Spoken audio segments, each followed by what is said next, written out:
Malakas pa rin sa gasolina si Karag, kaya sinilip ko yung ginawa ko nung nakaraan. Wala namang nag-leak, kaya pinagbabaklas ko na yung mga gedli para masipat kilatis ng maigi. Pagkabaklas ko, tinabi ko muna somewhere. Para sunod na luluwagan ko yung sa tornilyo ng tangke. Tinanggal ko muna yung hose niya kasi sagabal sa aking mga pinaplano. Patingin nga ng pototoy kung malaki na. Patingin naman ng ilalim, pasipat kahit konti. Wala naman. Yung dating basa niya na yun, di ko lang nilinis nung nakaraan. Kaya pinagbabalik ko na ang lahatan. Tapos chinek ko ng spark plug niya. Pagkakita ko ngunit bag ko salip, blin pa nga siya. Habang nagkakaskas ako, napansin ko insulator niya basag na. Kaya chinek ko yung sukat niya. Baka sakaling merong extra si Prampriya. Ngunit subalit datapwat. CR8 ilang norem. Kaya nilinis ko na lang kasi pwede pa naman. Orderan ko na lang si Otits. Duda ako sa reading kaya binalik ko na siya. Tapos nung i-start ko na, aray ko, mami concept pala to.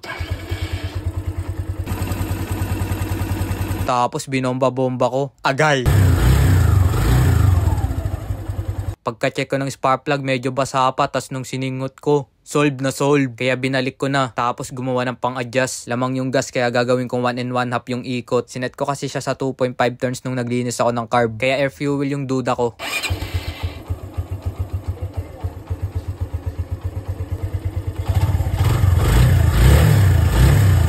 Etong kaliwang handle switch nakatape din pero stop ball naman siya. Naalibadbaran nga ako habang bumobomba kaya pinagbabaklas ko na ang lahatan. Putol na yung stopper niya kaya gagawan ko siya ng panibago. Nakahanap ako ng screw ng gitara kaya tinanggal ko na yung lumang pinagputulan ng stopper niya. Fitment check! Saktong-sakto nga kaya nilagyan ko na siya ng marka. Dahil walang self-thread tong screw ng gitara, inednisan ko siya with kemeraan at binaon lang ng konti. Tapos hinigpitan lang ng padiin para mag self-thread. Fitment check!